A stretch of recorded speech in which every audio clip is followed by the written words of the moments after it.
Hello students, welcome to the next lecture. This is the lecture number 15 regarding the machine element. Up to last lecture we have covered different machine element, okay. Whatever your shaft, axle, after that keys, okay, shaft, axle, keys. After that we have covered the bush bearing, ball bearing, okay. All the machine element we have covered, and we are at the end of the machine element. Only two machine elements are remaining, and that is nothing but the flywheel and governor, okay. That flywheel and governor we are going to discuss in this lecture, okay. See here, before starting the flywheel and governor, let me give you the some basic idea. See here, बघा आपण कोणतं पण ज्यावेळेस इथं machine आणि load ज्यावेळेस आपण बघत असतो, तर बघा एक एनर्जी प्रोड्युसिंग डिव्हाइस असतं आणि एक एनर्जी कन्झ्युमिंग डिव्हाइस असतं, बरोबर. आता बघा की सपोज लेट्स से की एक आपण मशीन कन्सिडर करतो की जे काय आहे एक एनर्जी काय आहे प्रोड्युसिंग डिव्हाइस आहे, बरोबर. लेट्स से फॉर एक्झाम्पल एक जनरेटर आहे की जनरेटर काय करतं आहे तुमचं इलेक्ट्रिसिटी प्रोड्यूस करतं आहे, बरोबर. लेट्स से की ही मशीननं जी एनर्जी तयार केलेली आहे ती एनर्जी एक लोड काय करणार आहे, कंझ्युम करणार आहे, बरोबर. म्हणजेच आता समजा जनरेटरनं इलेक्ट्रिसिटी जर प्रोड्यूस केली, if generator produces electricity obviously it will be consume by और utilize by different electric appliances, okay. जर तुमच्या घरातली इलेक्ट्रिसिटी असेल किंवा other electricity appliances are there which are using this electricity, okay. आता बघा हा जो लोड तुमच्या मशीनवरती येणार आहे किंवा जे युटिलायझेशन अप्लायन्सेस आहे हे काही कंटिन्युअसली सेम नसणार नाही, बरोबर. म्हणजे फॉर एक्झाम्पल तुम्हाला जर सिम्पल आयडिया द्यायची झाली तर बघा प्रत्येक वेळेस काय तुमच्या घरामधले सगळेच इलेक्ट्रिक अप्लायन्सेस चालू नसतात किंवा काही वेळेस कोणते चालू असतात, काही वेळेस कोणते बंद असतात. म्हणजेच मी काय म्हणू शकतो की या जनरेटरवरती येणारा जो लोड आहे, जनरेटरवरती येणारा जो लोड आहे तो काय आहे, it is continuously varying with respect to time, बरोबर. म्हणजेच मी काय म्हणतोय की हा जो लोड आहे ना तुमचा, हा लोड काय होतोय continuously with respect to time काय होतोय, व्हॅरी होतोय. म्हणजेच याच्यामध्ये लोडमध्ये काय आहे, फ्लक्च्युएशन आहे, बरोबर. मग आता या लोडमध्ये जर फ्लक्च्युएशन जर असेल तर या मशीनमध्ये पण ऑब्व्हियसली फ्लक्च्युएशन येणार आहे. म्हणजे बघा जर तुमचा लोड जर जास्त असेल, if the load is more, म्हणजे लोड काय आहे जास्त आहे, म्हणजे तुम्हाला जास्त इलेक्ट्रिसिटीची गरज आहे. मग जास्त इलेक्ट्रिसिटीची गरज असेल तर हे जनरेटर काय झालं पाहिजे, जास्त स्पीडनं मूव्ह झालं पाहिजे. पण त्याच्यावरती जास्त लोड आल्यामुळे तो जनरेटरचं स्पीड काय होऊन जातं, कमी होऊन जातं, बरोबर. कमी म्हणजे ॲक्च्युअली ते तेवढंच असतं पण जेवढं पाहिजे तेवढं नाही आहे, कारण तुमची आता रिक्वायरमेंट काय आहे, वाढलेली आहे, बरोबर. आणि सिमिलरली ऑपोजिट केस जर बघितली, तुमचं जर लोड जर कमी झाला, बरोबर, तुमचे इलेक्ट्रिक अप्लायन्सेस जर बंद झाले तर जनरेटरला कमी इलेक्ट्रिसिटी प्रोड्यूस करावं लागणार आहे आणि ते जास्त स्पीडनं काय होतं आहे, स्पीडअप होणार आहे, बरोबर. म्हणजे अशा प्रकारे जनरेटर, आता एक आपण एक्झाम्पल घेतलेलं आहे, पण जनरल केसमध्ये जर म्हटलं तर हा लोड जर तुमचा विथ रिस्पेक्ट टू टाईम जर फ्लक्च्युएट होत असेल तर ऑब्व्हियसली हा जो एनर्जी प्रोड्युसिंग मशीन्स आहे याच्या पण काय होणार आहे, स्पीड फ्लक्च्युएशन होणार आहे. याचं काय होणार आहे, स्पीड फ्लक्च्युएशन होणार आहे. आणि हे जे मशीनचं फ्लक्च्युएशन आहे ना, हे फ्लक्च्युएशनच आपल्याला काय करायचं आहे, डिक्रीज करायचं आहे. म्हणजेच काय, तुमचा लोड कमी असू द्या, जास्त असू द्या, तुमची लोडची requirement continuously with respect to time varying असू द्या, पण मशीन ऑपरेट होणारा कंटिन्युअसली कॉन्स्टंट स्पीडला काय होईल, ऑपरेट होईल. एक ॲव्हरेज स्पीडला काय होईल, ऑपरेट होईल. हे आपलं काय आहे, टार्गेट आहे, बरोबर. मग आता हे मशीन जर तुम्हाला कॉन्स्टंट स्पीडला जर ऑपरेट करायचं असेल किंवा त्याला मेंटेन करायचं असेल तर तुमच्यासाठी त्याकडे दोन मशीन इलेमेंट तुमच्याकडे अवेलेबल आहे इन युअर सिलेबस. आणि कोणते दोन मशीन इलेमेंट ते आपल्याला हेल्प करणार आहे, तर फ्लायव्हील अँड गव्हर्नर हे जे दोन मशीन इलेमेंट आहे हे आपल्याला त्यासाठी काय करणार आहे, हेल्प करणार आहे, okay. Flywheel and governor. So let starts with for the first flywheel and then will move toward the governor, okay. So first is nothing but the flywheel.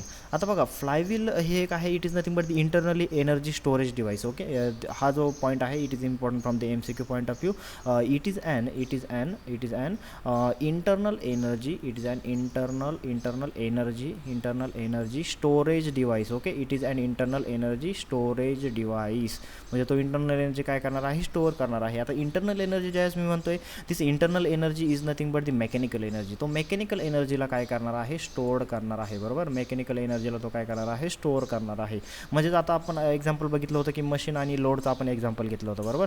मग मला सांगा, जर तुमचा मशीन जो आहे, तो मशीन जो तुमचं एनर्जी प्रोड्यूस करतोय, म्हणजे जो सप्लाय करतोय तो जर जास्त असेल ॲज कम्पेअर टू तुमचा जो लोडची रिक्वायरमेंट आहे, बरोबर.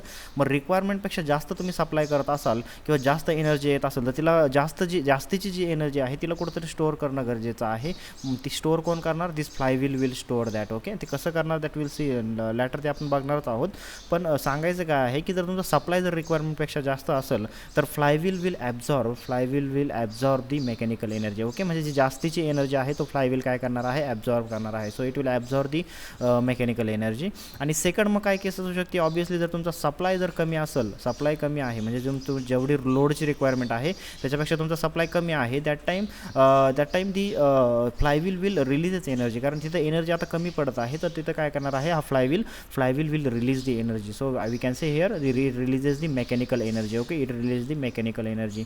म्हणजे ज्यावेळेस रिक्वायरमेंट तुमची एनर्जी ॲब्झॉर्ब करण्याची आहे त्यावेळेस तो ॲब्झॉर्ब करणार आहे, ज्यावेळेस एनर्जी रिलीज करण्याची गरज आहे त्यावेळेस तो एनर्जी काय करणार आहे, सप्लाय करणार आहे. Okay, so this is the main function of this flywheel. Okay, मग तुम्हाला जर मेन फंक्शन, आता हे जे मेकॅनिकल एनर्जी ऑब्झर्व करतोय किंवा मेकॅनिकल एनर्जी रिलीज करतोय, याचा रिझल्ट काय आहे, याचा रिझल्ट असा आहे की तुमचं मशीन एक कॉन्स्टंट स्पीडला काय होणार आहे, रन होणार आहे, किंवा त्याच्यामधलं फ्लक्च्युएशन काय होणार आहे, कमी होणार आहे. ओके, सो मग आता तुम्हाला जर फ्लायव्हीलचं जर मेन फंक्शन जर विचारलं तर तुम्ही काय राईट करू शकता, what is the main function of this flywheel. Main function काय आहे फ्लायव्हीलचं, it is nothing but the smoothen out, it is nothing but the okay, let me write clearly, the what is the function of this flywheel, it is nothing but the smoothen out the variation in the speed, variation in the speed of a shaft. Okay, of a shaft caused by torque fluctuation. आता बघा, याला व्यवस्थित लक्षात घ्या. ज्यावेळेस मी machine म्हणत होतो, आता मशीनमध्ये तुमचा रोटेटिंग एलिमेंट कोणता असणार आहे, ऑब्वियसली शाफ्ट असणार आहे, की जो दुसऱ्या मशीन एलिमेंटला काय करणार आहे, तुमचे एनर्जी किंवा पॉवर ट्रान्समिट करणार आहे. बरोबर, आता मागच्या लेक्चरमध्ये बघितलं की शाफ्ट जो आहे तो शाफ्ट काय करत असतो, एका एलिमेंटकडून दुसऱ्या एलिमेंटकडून रोटेटिंग जी पॉवर आहे ती काय करत असतो, ट्रान्समिट करत असतो. मग आता इथं शाफ्टला तुम्ही कन्सिडर करा की शाफ्ट म्हणजे काय आहे, तुमचं मशीन आहे. शाफ्ट म्हणजे काय आहे, मशीन आहे.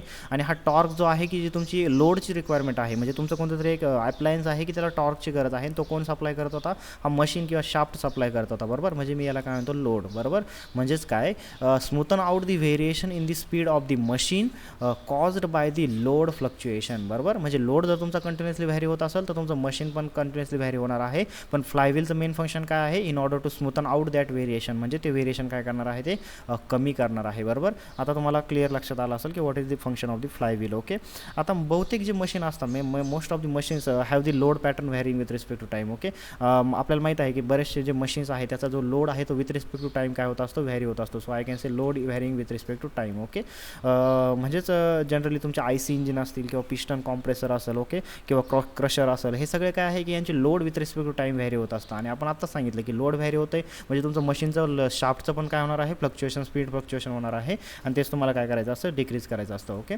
आणखी क्लिअर आपण समजून घेऊ शकतो याला. बघा, हे एक्झाम्पल बघा, इथं जर तुम्ही एक्झाम्पल जर बघितलं, it is nothing but the foot operated swimming machine. Okay, हे कशाचं एक्झाम्पल आहे, फूट ऑपरेटेड सिविंग मशीन. आता बघा, इथं तुम्ही काय करत असता, पॅडल मारत असता. बरोबर, इथं बॉटमला तुम्ही पॅडल मारत असता आणि ते मारल्यानंतर, पॅडल दिल्यानंतर तुमचं काय होत असतं, हे बिगर जे व्हील आहे, बिगर व्हील काय होत असतं, रोटेट होत असतं. आणि बिगर व्हील रोटेट झाल्यानंतर त्याला कनेक्टेड काय आहे, तुमचं हे स्मॉलर व्हील आहे. बरोबर, मला सांगा, आता हा जो बिगर व्हील आहे, या बिगर व्हीलचा जो मोमेंट ऑफ इनर्शिया असणार आहे, let's say the I is the moment of inertia of this bigger wheel, obviously it will be greater as compare to this moment of inertia. बरोबर, या छोट्या व्हीलचा जो मोमेंट ऑफ इनर्शिया आहे त्याच्यापेक्षा हा मोठ्या व्हीलचा मोमेंट ऑफ इनर्शिया जास्त असणार आहे. आणि मोमेंट ऑफ इनर्शिया त्याचा जर जास्त असेल तर त्याला मी जर जेवढी एनर्जी सप्लाय करणार आहे, लेट्स से की मी त्याला कायनेटिक एनर्जी सपोज त्याचं आय मोमेंट ऑफ इनर्शिया आहे, लेट्स से त्याला मी रोटेशनल व्हेलॉसिटी W दिलेली आहे. बरोबर, मग मी त्याला जर W रोटेशनल व्हेलॉसिटी दिली असेल तर त्याची कायनेटिक एनर्जी किती असणार आहे, it will be half into I into W². बरोबर, ही काय असणार आहे, त्याची कायनेटिक एनर्जी असणार आहे. पण आता याच्यामध्ये जी कायनेटिक एनर्जी स्टोअर झालेली आहे तीच कायनेटिक एनर्जी मी कुठं सप्लाय करतोय, तीच कायनेटिक एनर्जी मी इथं छोट्या व्हीलला सप्लाय करतोय. बरोबर, ठीक आहे, तीच कायनेटिक एनर्जी कुठं सप्लाय करतोय, छोट्या व्हीलला सप्लाय करतोय. मला सांगा, आता या छोट्या व्हीलचं जर मी मोमेंट ऑफ कायनेटिक एनर्जी जर राईट डाऊन केली तर मी कशी राईट डाऊन करू शकतो, it is equal to half into I into W². बरोबर, आता मी याला म्हणतो I1 W1 आणि याला म्हणतो I2 W2. बरोबर, आता मला सांगा, I2 ग्रेटर आहे म्हणजे आणि हा W2 पण आहे. बरोबर, मग याची कायनेटिक एनर्जी काय असणार आहे, मॅक्झिमम असणार आहे. पण आता वरती जर तुम्ही जर बघितलं तर याचा मोमेंट ऑफ इनर्शिया काय आहे, कमी आहे, आणि ही कायनेटिक एनर्जी तर सेम आहे. बरोबर, कायनेटिक एनर्जी 2 आणि कायनेटिक एनर्जी 1 हे दोन्ही पण काय सेम आहे. पण ही जर सेम जर असेल तर मला सांगा मोमेंट ऑफ इनर्शिया तर तुमचा कमी आहे. मग मोमेंट ऑफ इनर्शिया जर कमी असेल तर तुमचा रोटेशनल व्हेलॉसिटी काय असली पाहिजे, जास्त असली पाहिजे. म्हणजेच कन्क्लुजन काय काढू शकतो आपण की हा छोटा व्हील जरी कमी स्पीडनं रोटेट होत असता तर त्याच्यामुळे हा मोठा व्हील जरी कमी स्पीडनं रोटेट होत असेल तरीसुद्धा हा छोटा स्पीड काय होणार आहे, छोटा व्हील काय आहे तो जास्त रोटेशनल व्हेलॉसिटीनं काय होणार आहे, रोटेट होणार आहे. बरोबर. आणि जिथं ज्यावेळेस तुम्हाला हा छोटा व्हील तुम्हाला रन करायचा नसेल, हा छोटा व्हील जर तुम्हाला रन करायचा नसेल तर ती एक्स्ट्रा जी एनर्जी प्रोड्यूस होत असेल किंवा हा छोट्या व्हीलला तुम्हाला आता कमी स्पीडनं काय करायचं आहे, रोटेट करायचं आहे. मग या छोट्या व्हीलला तुम्हाला जर कमी स्पीडनं जर रोटेट करायचं असेल तर जी आलेली एनर्जी आहे ती कुठं स्टोअर होणार आहे, या मोठ्या व्हीलमध्ये स्टोअर होणार आहे. आणि ज्यावेळेस तुम्हाला ह्या छोट्या व्हीलला जास्त स्पीडनं रोटेट करायचं आहे त्यावेळेस ती इथं स्टोअर केलेली एनर्जी तो काय करणार आहे, सप्लाय करणार आहे. म्हणजे सप्लाय आणि रिलीजचं काम काय करणार आहे, तुमचं फ्लाय व्हील करणार आहे. Okay, this is the very important from the exam point of view की जो तुमचा फ्लाय व्हील असतं त्याचं काम काय आहे, it absorb the energy when ever require and it releases the energy when ever require. Okay, आणि कोणती एनर्जी, मेकॅनिकल एनर्जी. ओके, आता हे तर आपण एक सिम्पल एक्झाम्पल घेतलं. मग आता मेकॅनिकल पॉईंट ऑफ व्ह्यूनं जर बघितलं तर बघा मेकॅनिकल पॉईंट ऑफ व्ह्यूनं here is the example of the reciprocating engine. Okay, आता बघा रेसिप्रोकेटिंग इंजिनचं इथं एक्झाम्पल आहे. आता बघा इथं जर तुम्ही जर बघितलं तर हा इलेक्ट्रिकल सॉकेट इथं काय केलेला आहे, शो केलेला आहे. बरोबर. हा इलेक्ट्रिकल सॉकेट तुम्ही बघितला असेल, टू व्हीलरला इलेक्ट्रिकल सॉकेट असतो जो की काय करत असतो, तुमची स्टार्टअपसाठी इलेक्ट्रिसिटी प्रोव्हाइड करत असतो. बरोबर. आता मला सांगा हा इलेक्ट्रिसिटी जो सप्लाय करणार आहे, ही इलेक्ट्रिसिटीची रिक्वायरमेंट जर कमी असेल, हे इलेक्ट्रिसिटीची रिक्वायरमेंट काय आहे, आता कमी आहे. मग रिक्वायरमेंट जर कमी असेल तर याच्यामध्ये जो पिस्टन फॉरवर्ड आणि बॅकवर्ड मूव्ह होणार आहे, हा पिस्टन कमी मूव्ह झाला पाहिजे, फॉरवर्ड आणि बॅकवर्ड कमी मूव्ह झाला तर तिथे इलेक्ट्रिसिटी जनरेशन काय होणार आहे, कमी होणार आहे. मग याला जर कमी मूव्ह करायचं असेल तर जी एनर्जी फ्यूलकडून येत आहे ती एनर्जी कोण स्टोअर करणार, हा फ्लायव्हील काय करणार आहे, स्टोअर करणार आहे. बरोबर. आणि ज्यावेळेस एनर्जी रिक्वायरमेंट जास्त आहे त्यावेळेस स्टोअर केलेली एनर्जी जर तुमची सप्लायची एनर्जी जर कमी पडत असेल तर ही फ्लायव्हील काय करणार आहे, it will releases the energy. Okay, so this is nothing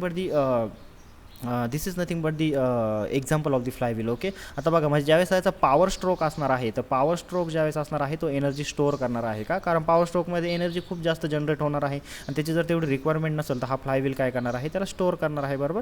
आता इथं हा जो फ्लायव्हील जो दिलेला आहे तो सायमल्टेनियसली क्लचचं पण वर्क करणार आहे, ते आपण नंतर बघूयाच. ओके, पण इथं आपला मेन मोटो आहे फ्लायव्हील. ओके, आता इथं बघा ही this is nothing but about the flywheel. आता काही टर्मिनॉलॉजीज आहे. आता बघा जे स्पीड फ्लक्च्युएशन होत आहे, लेट्स से सपोज तुमचं जे फ्लायव्हील जे आहे कधी मॅक्झिमम अँग्युलर व्हेलोसिटीनं मूव्ह होणार आहे, कधी मिनिमम अँग्युलर व्हेलोसिटीनं मूव्ह होणार आहे. Let's say W max is the maximum angular velocity and W mean is the minimum angular velocity. बरोबर.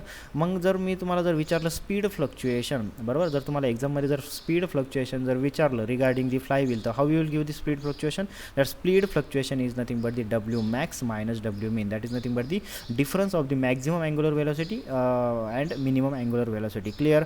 आता याच्या बेसिसवरती आपण एक डायमेन्शनलेस रेशो काय करत असतो, मेन्शन करत असतो. ओके, एक डायमेन्शनलेस रेशो आपण डिफाईन करत असतो. Dimensionless ratio, this dimensionless ratio is nothing but the coefficient of speed fluctuation. Okay, coefficient of the speed fluctuation. मग कोएफिशियंट ऑफ स्पीड फ्लक्च्युएशन आपल्याला डिफाईन करायचं आहे, generally denoted by the KF and this KF is define as the ratio of the difference between the maximum and minimum speed to the average speed. Okay, म्हणजे for example maximum speed किती होतं आपलं W max, minimum speed किती होतं W मीन, याचा काय घ्यायचा आहे, डिफरन्स घ्यायचा आहे टू दी डिनॉमिनेटरला difference divide by average speed. आता हे काय असणार आहे W, this is nothing but the average speed. हे डब्ल्यू काय आहे, ॲव्हरेज स्पीड. आणि दिस ॲव्हरेज स्पीड कसं देऊ शकतो आपण, W max plus W mean divide by 2. Okay, this will be the average speed. म्हणजे अशा प्रकारे आपण कोएफिशियंट ऑफ फ्लक्च्युएशनला काय केलेलं आहे, डिफाईन केलेलं आहे. बरोबर. मग सपोज फॉर एक्झाम्पल असं अज्युम करा की तुमचा जो W1 आहे, डब्ल्यू मॅक्स जो आहे तो आहे W1 आणि डब्ल्यू मीन म्हणजे जो मिनिमम व्हेलोसिटी आहे that is nothing but the W2. बरोबर. मग आता मी तुम्हाला जर कायनेटिक एनर्जी जर विचारली त्या म्हणजे तुम्हाला जर त्या फ्लायव्हीलची जर kinetic energy maximum kinetic energy विचारली तर तुम्ही काय देणार, हाफ इंटू I इंटू W1चा स्क्वेअर, कारण मॅक्झिमम व्हेलोसिटी किती आहे त्याची, मॅक्झिमम अँग्युलर व्हेलोसिटी W1. आणि तुम्हाला जर कायनेटिक एनर्जी जर मिनिमम जर मी विचारलं तर तुम्ही काय देऊ शकता, कायनेटिक एनर्जी हाफ इंटू W2चा स्क्वेअर, कारण मिनिमम व्हेलोसिटी काय आहे तुमची W2 आहे. बरोबर. मग ही कायनेटिक एनर्जी तुमची मॅक्झिमम फ्लायव्हील ह्या कायनेटिक एनर्जी एवढीच कायनेटिक एनर्जी स्टोअर करू शकतो आणि मिनिमम एवढी कायनेटिक एनर्जी स्टोअर करू शकतो.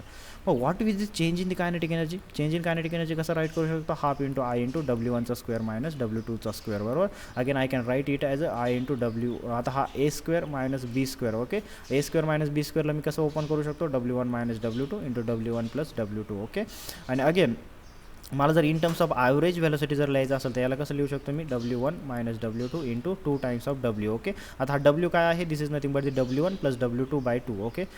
दिस is nothing but the W max plus W mean divide by 2 आणि त्याला जर तुम्ही 2 मल्टिप्लाय केलं तर तुम्हाला परत काय भेटणार आहे, W1 plus W2. Okay. So this is nothing but the kinetic energy scenario of the flywheel. Okay. आणि याला जर तुम्ही लिनियर एनर्जीमध्ये जर कन्वर्ट केला, आता हे आपण rotational in terms of rotational velocity बघितलेलं आहे बरोबर. त्याला जर in terms of linear velocity जर बघितलं तर तुम्हाला काय भेटणार आहे, हाफ इंटू m इंटू V1चा स्क्वेअर मायनस V2चा square. Right. So this is nothing but the change in the kinetic energy. So this was the discussion regarding the flywheel. Okay. अशा प्रकारे फ्लायव्हील काय करत असतो, तुमचं एनर्जीला स्टोअर करत असतो. ॲक्च्युली जे हे फ्लायव्हील जे पॉसिबल आहे, फ्लायव्हीलचं जे एनर्जी स्टोअर करणं किंवा एनर्जी रिलीज करणं कशामुळे पॉसिबल आहे, because of the moment of inertia of the flywheel. Okay. ही गोष्ट लक्षात ठेवा from the exam point of view, की मोमेंट ऑफ इनर्शिया जो आहे फ्लायव्हीलचा तोच आपल्याला हेल्प करत आहे in order to release the energy और स्टोअर द एनर्जी. ओके. आणखी काही डिटेलमध्ये जायची गरज नाही. Okay. So this is nothing but the regarding the flywheel. Okay. याच्यावरती जर फॉर्म झाला तर या टॉपिकवरतीच काय होईल, MCQ फॉर्म होईल. ओके. सो मग आपण काय केलेलं आहे की एनर्जी स्टोअर केल्यामुळं किंवा एनर्जी रिलीज केल्यामुळं जे आपलं स्पीड फ्लक्च्युएशन होत होतं त्या स्पीड फ्लक्च्युएशनला काय केलेलं आहे, आपण कमी केलेलं आहे. बघा, ज्यावेळेस तुमचं अँग्युलर व्हेलोसिटीचं जर तुम्ही जर ग्राफ जर बघितला with respect to time, let's say this is a time axis and let's say this is a angular velocity axis. जर तुम्ही एक कंप्लीट एक सायकल जर ऑब्झर्व केला तर अँग्युलर व्हेलोसिटी ॲक्सिस फ्लायव्हीलची काय होणार आहे, व्हॅरी होणार आहे बरोबर.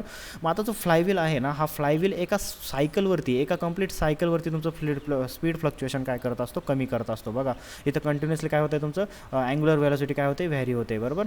मग एका सायकलवरती हा वर्ड खूप महत्त्वाचा आहे की जो फ्लायव्हील आहे तुमचा फक्त एका सायकलवरतीच स्पीड फ्लक्च्युएशनची काय करत असतो, केअर करत असतो आणि परत पुढच्या सायकलवरती परत नेक्स्ट फ्लक्च्युएशनची काय करत असतो, केअर करत असतो. म्हणजे असे नंबर ऑफ सायकल ज्यावेळेस कंटिन्युअसली आपण मेंटेन करू त्यावेळेस त्याचं स्पीड फ्लक्च्युएशन काय होत असतं, मेंटेन होत असतं बरोबर.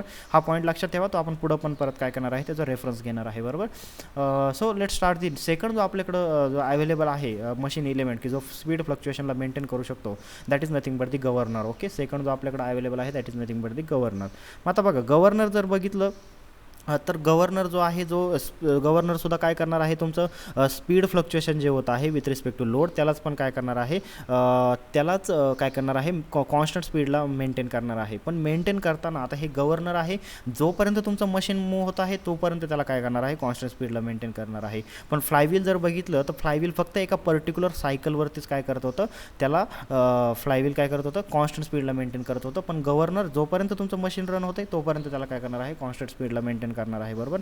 So I can write over here governor takes care, governor take care the change of the speed. आता गव्हर्नर काय आहे ते आपण पुढे बघणारच आहोत. Governor take care the change of the speed due to load variation over the period of engine running. Okay. Over the period of engine running. आता बघा, इथं इंजिन रनिंग म्हणलं आहे, म्हणजे याचा अर्थ काय झाला, याचा अर्थ असा की जोपर्यंत तुमचं मशीन मूव्ह होत आहे किंवा जोपर्यंत मशीन तुमचं प्रोसेसमध्ये आहे तोपर्यंत तुमचं गव्हर्नर काय करणार आहे, तिथं काम करणार आहे आणि तुमचं चेंज ऑफ स्पीडला काय करणार आहे, एका कॉन्स्टंट स्पीडला मेंटेन करणार आहे. पण जर तुमचं फ्लायव्हील होतं, फ्लायव्हील जे होतं ते फक्त एका पर्टिक्युलर सायकलसाठी रिस्पॉन्सिबल होतं. I can write over here but the flywheel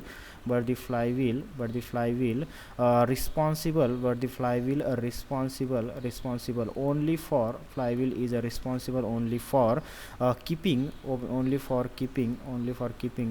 the speed, only for keeping the speed fluctuation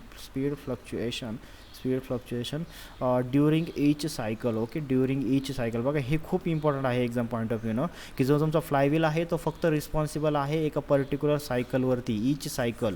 पण तुमचा गव्हर्नर आहे तो कुठपर्यंत, जोपर्यंत तुमचं मशीन रनिंगमध्ये आहे. ओके. जोपर्यंत तुमचं इंजिन काय आहे, रनिंगमध्ये आहे तोपर्यंत तुमचा गव्हर्नर काय करणार आहे, हेल्प करणार आहे. ओके. आता गव्हर्नर ॲक्च्युली हे कसं पॉसिबल आहे किंवा गव्हर्नर तुमचं स्पीड कसं मेंटेन करतो त्याकडे आपण काय करूया, लक्ष देऊया. बघा, आता गव्हर्नर जो आहे, गव्हर्नर जो स्पीड जो ॲडजस्ट करतो, it is adjusting with the supply of the fuel according to the load requirement. Okay. म्हणजे तुमचं जर ॲक्च्युली हे गव्हर्नर तुमचं जे इंजिन्स असतं की जिथं तुमचं फ्यूल सप्लाय करायचं असतं. ओके. ते फ्यूल सप्लाय करणार तिथं आपण काय करत असतो, यूज करत असतो. ओके. म्हणजेच मी काय म्हणतो की गव्हर्नर जो आहे, गव्हर्नर तो काय करत असतो, गव्हर्नर ॲक्च्युली तुमचं स्पीड जो मेंटेन करत असतो, it is maintaining by maintaining the fuel. Okay. According to the load requirement. Okay. और we can say governor adjust the supply of the fuel. Okay. It adjust the supply of fuel. Governor adjust the supply of the fuel, keeping और we can say according to the load requirement. म्हणजे बघा तुमचा load जर जास्त असेल, बघा load जर जास्त असेल तर तुमचं मशीनचं जी वर्किंग आहे ती काय होणार आहे, स्लो डाऊन होणार आहे. आणि ती स्लो डाऊन होणार असेल तर त्याला जास्त फ्यूलची रिक्वायरमेंट आहे. त्यावेळेस तुमचा गव्हर्नर काय करणार आहे, तुमचे जे फ्यूल आहे ते जास्त सप्लाय करणार आहे, बरोबर. आणि ज्यावेळेस तुमची लोडची रिक्वायरमेंट कमी आहे, लोडची रिक्वायरमेंट कमी असेल तर तुमचं गव्हर्नर समजा तुमचं जे मशीन आहे ते जास्त स्पीडनं काय करणार आहे, रोटेट करणार आहे. मग त्याचं स्पीड डिक्रीज करण्यासाठी हा गव्हर्नर काय करेल, हा गव्हर्नर त्याला कमी फ्यूल काय करणार आहे, सप्लाय करणार आहे, बरोबर. तर अशा प्रकारे हे काय करत असतं, मेंटेन करत असतं. मग आता ते कसं आपण with the help of the परत डायग्राम बघूया. ओके, आता हे अशा केल्यामुळं जे गव्हर्नर जे आहे ना, गव्हर्नर असं करून करून काय करत असतो की त्याचे एक मीन स्पीडला तुमचं काय करत असतो, मशीनचं स्पीड मेंटेन करत असतो, बरोबर. आता बघा तुम्ही जर एक्झाम इथं जर बघितलं, this is nothing but the diagram of the governor. Okay, तुम्हाला इथं जे पण दिसतं डायग्राममध्ये तर हा कंप्लीट जो पार्ट आहे, हा जो कंप्लीट पार्ट आहे, this is the part of the governor. Okay, हा कंप्लीट पार्ट तुमचा गव्हर्नरचा आहे. आणि हा जी तुम्हाला लिंक दिसत आहे, ही लिंकसुद्धा काय आहे, गव्हर्नरचाच पार्ट आहे, बरोबर. आता ते कसं काम करतं आहे त्याला लक्ष घ्या, इथं लक्ष द्या व्यवस्थित, बरोबर. आता बघा first of all let me tell you the part of this governor. Okay, सगळ्यात अगोदर मी तुम्हाला काय करतो, ह्या गव्हर्नरचे काही पार्ट सांगतो, बरोबर. आता बघा this is nothing but the spindle. हा जो व्हर्टिकल तुम्हाला दिसतोय, this vertical is nothing but the spindle. इथं नाव पण दिलेलं आहे, this is nothing but the spindle, बरोबर. हा काय आहे, स्पिंडल आहे. त्याच्यानंतर इथं जे तुम्हाला इथं शो केलेले आहे, this is nothing but the arms. Okay, हे जे आर्म्स आहे, सॉरी, हे जे इन्क्लाइन इथं शो केलेलं आहे, this incline is nothing but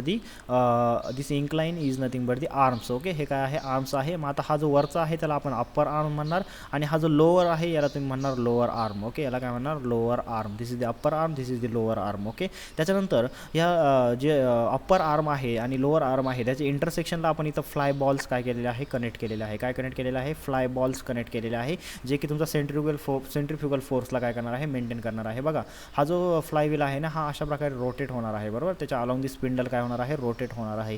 त्याच्यानंतर बॉटमला इथं स्लीव आपण कनेक्ट केलेली आहे, बॉटमला काय कनेक्ट केलेली आहे, स्लीव कनेक्ट केलेली आहे. आणि ते स्लीवलाच आपण हा काय केलेला आहे, बेल क्रँक लिव्हर कनेक्ट केलेला आहे, बरोबर. हा बेल क्रँक लिव्हर कनेक्ट केलेला आहे. आणि हा जो तुम्हाला इथं दिसतोय, this is nothing but the throttle valve. हा काय आहे, थ्रॉटल वॉल्व आहे. आणि खाली बॉटमला काय केलेलं आहे, बिअर गेअर आपण मेंटेन केलेलं आहे, बरोबर. आता लक्ष द्या, हा कसं वर्कआउट करणार आहे ते लक्ष द्या. तुम्हाला कंपोनंट समजले, तो वर्कआउट कसं करणार याच्याकडे लक्ष द्या, बरोबर. आता बघा इथं जर तुम्ही बघितलं तर बॉटमला काय आहे, बेवेल गेअर कनेक्ट केलेले आहे. आणि या बेवेल गेअरला इथं बघा शाफ्ट कनेक्ट केलेला आहे. काय कनेक्ट केलेलं आहे, शाफ्ट कनेक्ट केलेला आहे.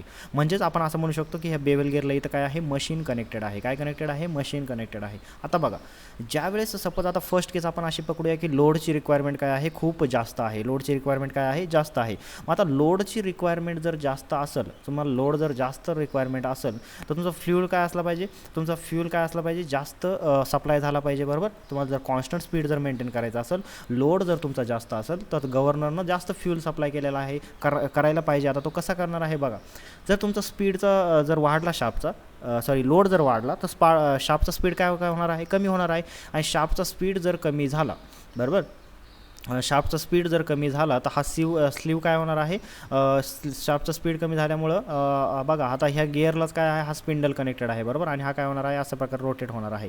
मग स्पीड जर कमी झाला तर हा स्पिंडल काय होणार आहे, हा जो स्लीव आहे हा स्लीव वरती लिफ्ट होणार आहे. बघा हा जो स्लीव पार्ट दिसतोय हा काय होणार आहे, वरती लिफ्ट होणार आहे. आणि तो जर वरती लिफ्ट झाला तर अशा प्रकारे लिंक काय होणार आहे, अशा प्रकारे होणार आहे. आणि लिंक जर अशा प्रकारे झाली तर ही काय होणार आहे, इकडं काय होणार आहे, तुमची मूव ऑन होणार आहे, बरोबर. आणि इकडं जर मूव ऑन जर झाली तर काय होणार आहे, तुमचा हा जो तुमचा वॉल दिसतोय हा वॉल काय होणार आहे, बॉटम होणार आहे. म्हणजे हा वॉल काय होणार आहे, अशा प्रकारे ओपन होणार आहे. आणि वॉल जर ओपन झाला तर हा जास्त फ्यूलला काय करणार आहे, सप्लाय करणार आहे. ओके, हा फ्यूल काय, it can be your petrol और it can be your any fuel. Okay, जे तुम्हाला सप्लाय करायचं आहे. म्हणजे अशा प्रकारे इथं जो वॉल आहे ना, हा वॉलला तुम्हाला काय करायचं, ॲक्च्युली ऑपरेट करायचं असतं. म्हणजे बघा कसं, जर तुमची लोडची रिक्वायरमेंट जर जास्त असेल तर तुम्हाला फ्यूल जास्त सप्लाय झालं पाहिजे. त्यावेळेस हा वॉल काय होणार, अशा प्रकारे काय होणार, ओपन होणार आहे, बरोबर. हा वॉल अशा प्रकारे काय होणार, इथं ओपन होणार, बरोबर. आता तुमची फ्यूलची रिक्वायरमेंट कमी आहे किंवा लोड कमी आहे तर हा वॉल काय होणार, हा वॉल अशा प्रकारे क्लोज होणार की ज्याच्यामुळं इथनं काय होणार आहे, कमी फ्यूल सप्लाय होणार आहे, बरोबर. म्हणजे अशा प्रकारे तुमचा जो गव्हर्नर आहे तो काय करत असतो, स्पीडला काय करत असतो, मेंटेन करत असतो, बरोबर. तर अशा प्रकारे तो काय करत असतो, तुमच्या स्पीडला मेंटेन करत असतो. So this is the working of the governor. अशा प्रकारे तुमचा गव्हर्नर काय करत असतो, वर्कआउट करत असतो. सो आता इथे फिलॉसॉफी तर कळली आपल्याला की गव्हर्नर काम कसं करतोय. मग आता याच्या रिलेटेड काही टर्मिनॉलॉजीज आहे की ज्या एक्झाम पॉईंट ऑफ व्ह्यू काय आहे इम्पॉर्टंट आहे, ते टर्मिनॉलॉजीज आपण काय करूया, डिस्कस करूया. Okay, so let's discuss the terminologies one by one. So let's discuss the first terminology, that is nothing but the height of the governor. आता हाईट ऑफ दी गव्हर्नर कशाला म्हणणार तुम्ही, गव्हर्नर मी तुम्हाला सांगितलं की काय आहे, पण त्याच्यामध्ये हाईट कोणती असणार आहे, बरोबर. हाईट ऑफ दी गव्हर्नर काय असणार आहे बघा, it is nothing but the vertical distance, it is nothing but the vertical distance, it is nothing but the vertical distance between the center of governor balls, but between the center of governor walls, it is nothing but the center of governor balls and point of intersection between upper arms on the axis of the spindle, आता बघा इथं लक्षात, परत read करा काय सांगितलेलं आहे. Vertical distance between the centre of the governor balls and point of intersection between the upper arm and axis of the spindle. आता बघा दोन पॉईंट आहे. दोन कोणते पॉईंट आहे की एक म्हणजे तुमचं centre of the governor balls, okay, गव्हर्नरचे जे बॉल्स आहे त्याचे सेंटर, आणि त्याच्यानंतर point of intersection between the upper arm and axis of the spindle. आता दोन्ही बघूया आपण. बघा, where is the governor ball, this is nothing but the governor balls, and where is the intersection of the spindle and upper arm. बघा, हा upper arm आहे, हा काय आहे, अप्पर आर्म आहे, आणि हा काय आहे, स्पिंडल आहे. मग ह्या दोघांचं इंटरसेक्शन काय आहे, इथं आहे, बरोबर. म्हणजे ह्या फ्लाय बॉलच्या सेंटरपासून ह्या इंटरसेक्शनपर्यंत ही जी तुम्हाला हाईट दिसते, this is nothing but the height of the governor. याला तुम्ही काय म्हणणार आहे, हाईट ऑफ द गव्हर्नर म्हणणार आहे, बरोबर. आणि हे स्टेटमेंट इम्पॉर्टंट आहे. तुम्हाला काय होऊ शकतं, याच्यावरती MCQ विचारला जाऊ शकतो, from the following choose the height of the governor, okay. किंवा ऑप्शनमधनं तुम्हाला गव्हर्नरची हाईट काय केलं जाईल, विचारलं जाईल, ओके. आणि it is generally denoted by the small H, okay. Small एचनं जनरली त्यात डिनोट केलं जातं. नेक्स्ट जी टर्मिनॉलॉजी आहे याच्या रिलेटेड आपल्याला डिस्कस करायची, that is nothing but the equilibrium speed, okay. Now what is this equilibrium speed. Equilibrium speed म्हणजे असं स्पीड की at which the governor balls and the arms are in complete equilibrium and sleeve does not tend to move up and down. म्हणजेच बघा, इथं काय होत होतं की ज्यावेळेस तुमचा हा शाफ्ट रोटेट होता होता, हा बेवेल गिअर काय होत होता, रोटेट होता होता, बरोबर. हा बेवेल गिअर रोटेट होत होता आणि त्याच्यामुळे हा स्पिंडल रोटेट होत होता. मग आता याचं स्पीड, ह्या शाफ्टचं किंवा याचं गव्हर्नरचं स्पीड असं स्पीड की ज्याच्यामुळे हे फ्लायव्हीलचे बॉल्स आहेत, that's balls are moving at a constant speed. आणि हा स्लीव जो आहे, आता बघा इथं जो तुम्हाला स्लीव स्लो केलेला आहे, हा स्लीव अप पण मूव्ह होणार नाही, डाऊन पण मूव्ह होणार नाही. कारण जर इक्विलिब्रियम स्पीड असेल तर तुम्हाला त्याची मेंटेन करण्याची गरजच नाही, त्याच्यामुळे या स्लीवला कुठेही अप किंवा डाऊन लिफ्ट होण्याची किंवा डाऊन लिफ्ट होण्याची गरज नाही आहे, बरोबर. मूव्ह होण्याची गरज नाही आहे. सो इक्विलिब्रियम स्पीड म्हणजे असं स्पीड की at which the speed at which the governor balls at which the governor balls the arms are in complete equilibrium and sleeve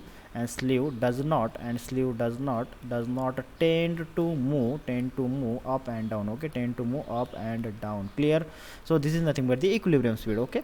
And next जी टर्मिनॉलॉजी आहे, that is nothing but the sleeve lift. आता sleeve lift काय असणार आहे, आता बघा slew काय आहे ते आपण बघितलं आहे डायग्राममध्ये, बरोबर.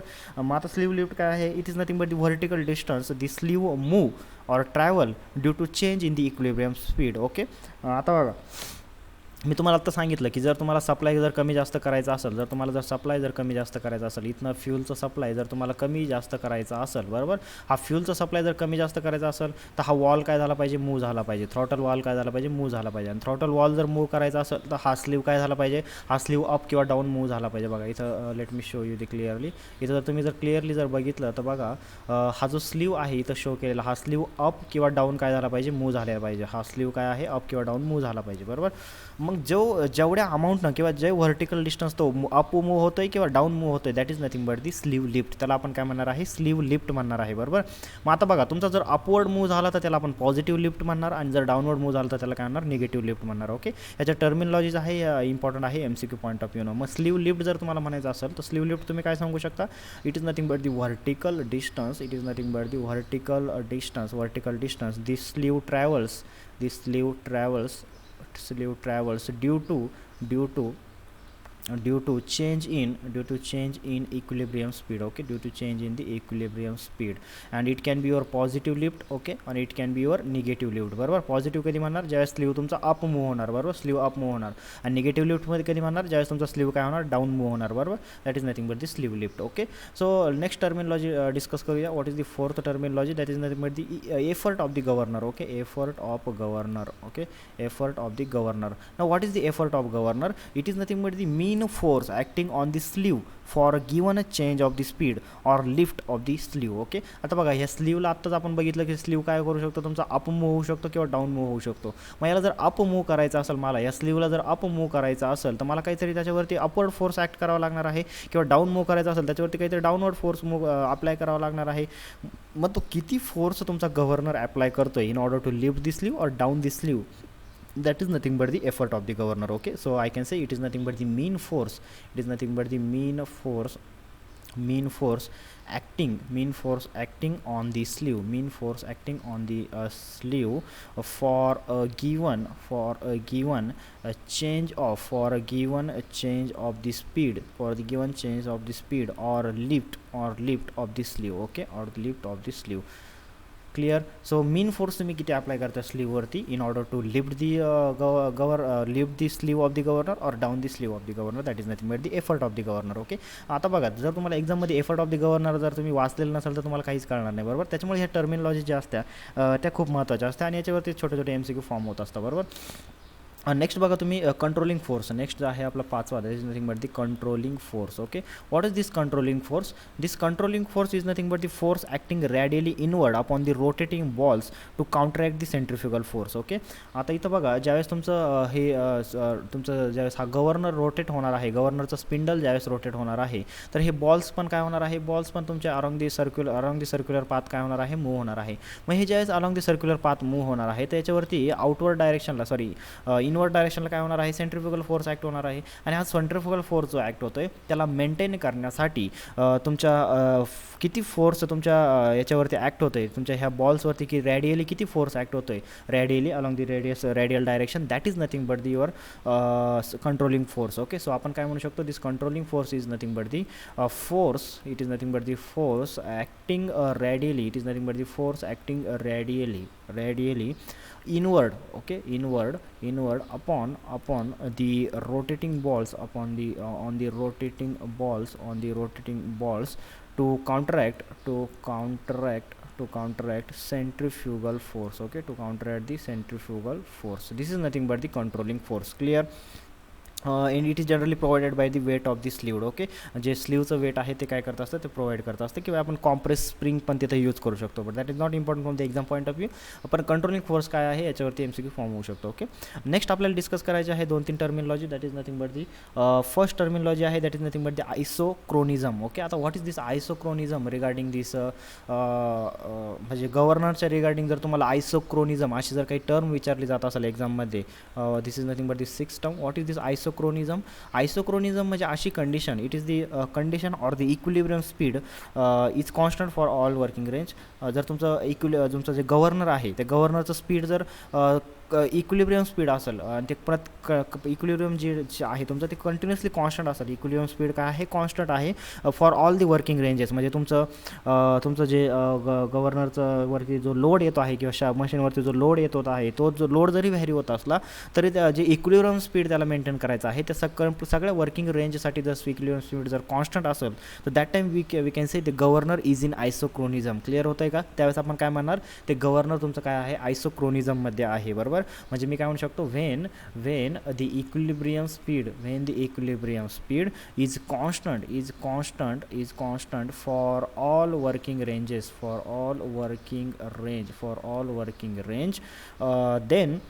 then we can say the governor is in isochronism. Okay, then we can say the governor is in isochronism. Clear होतं आहे का? म्हणजेच मी काय म्हणू शकतो, आता जर तुमचं इक्विलिब्रियम स्पीड जर कॉन्स्टंट आहे याचा अर्थ मी काय म्हणू शकतो की जर तुमचं मॅक्झिमम इक्विलिब्रियम स्पीड आहे is equal to the minimum equilibrium speed. Okay, is equal to the minimum equilibrium speed. थोडक्यात काय म्हणायचं आहे आपल्याला की तो कॉन्स्टंट स्पीडनं काय होतं आहे, मूव्ह ऑन होतो आहे. Okay, so let's discuss the next terminology, that is nothing but the hunting. Okay, next terminology आहे that is nothing but the hunting. What is this hunting? Hunting is nothing but the phenomena of continuous fluctuation of the engine speed above and below the mean speed. Okay, one second. Okay, this phenomena of continuous fluctuation, बरोबर. कारण तुम्ही आपण आत्ताच बघितलं की जे तुमचं जे इंजिनचं स्पीड आहे ते जसं जसं तुमचा लोड व्हॅरी होत आहे तसं तसं त्याचं स्पीड काय होत आहे ते व्हॅरी होत आहे. मग तुमचं फ्लक्च्युएशन जे आहे ते मीन स्पीडपेक्षा जास्त असू शकतं, मीन स्पीडपेक्षा कमी असू शकतं, बरोबर. कारण मीन स्पीड म्हणजे काय असणार आहे, मिडललाच असणार आहे ऑब्वियसली, मॅक्झिममच्या खाली आणि मिनिममच्या वरती. मग phenomena of continuous fluctuation of the engine speed above and below the mean speed that is nothing but the hunting. Okay, त्या प्रोसेसला हंटिंग म्हटलेलं आहे.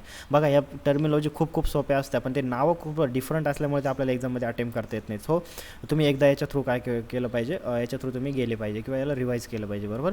So it is nothing but the phenomena, it is nothing but the phenomena of continuous fluctuation of continuous fluctuation of continuous fluctuation of the engine speed above and below the mean speed. Okay, above and below the mean speed. So this is nothing but the hunting process. Okay, त्याला आपण काय म्हणतो असतो, hunting म्हणत असतो. Okay, next मला discuss करायचं आहे that is nothing but the sensitiveness of the governor. Okay, हे खूप इम्पॉर्टंट आहे exam point of view. Okay, sensitive. Okay, let me write clearly. Sensitiveness of the governor. Okay, sensitiveness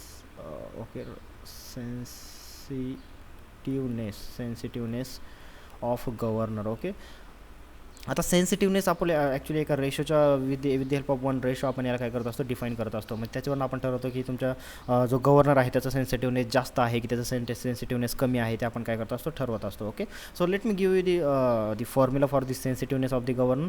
suppose असं assume करा की तुमचं काय होतं, N2 काय आहे, तुमचं मॅक्झिमम स्पीड आहे. Okay, N2 is nothing but the maximum speed of the governor. Okay, आणि N1 काय आहे, तुमचं minimum speed of the governor आहे. Okay, it is nothing but the minimum speed of the governor.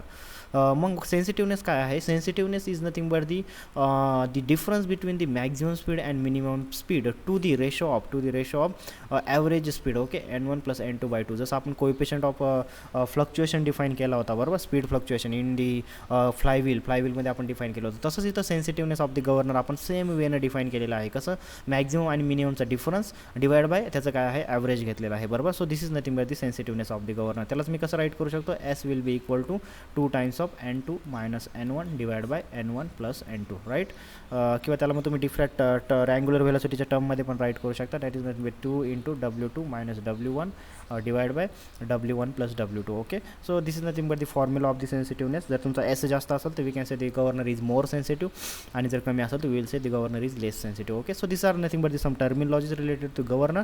आता लास्टला फक्त मी तुम्हाला गव्हर्नरचे टाईप सांगतो, त्या प्रत्येक टाईपच्या डिटेलमध्ये जाण्याची गरज नाही आहे, बरोबर. पण late me give you the 3 types of the governor. जर तुम्हाला विचारलं गेलं की हा कोणत्या टाईपचा गव्हर्नर आहे तर ते तुम्हाला सांगता आलं पाहिजे, बरोबर. आता गव्हर्नर जे आहे ते गव्हर्नर ॲक्च्युली ब्रॉडली जर तुम्ही जर बघितलं तर ब्रॉडली 3 टाईपचे आपल्याकडे गव्हर्नर असतात. 3 टाईपचे गव्हर्नर आपल्याकडे अवेलेबल आहे, right. The first type is nothing but the your inertia and flywheel governor. Okay, म्हणजे ते गव्हर्नर त्याचं काम जे आहे ते वर्किंग प्रिन्सिपल जे आहे ते कशाच्या बेसिसवरती तो प्रिन्सिपल वर्कआउट करतो आहे त्याच्यावरून आपण त्याला नेमिंग दिलेलं आहे. आता फर्स्ट आहे that is nothing but the inertia and flywheel governor. Okay, inertia and flywheel governor. त्याच्यानंतर सेकंड जर बघितलं तर second is nothing but your centrifugal governor. Okay, centrifugal governor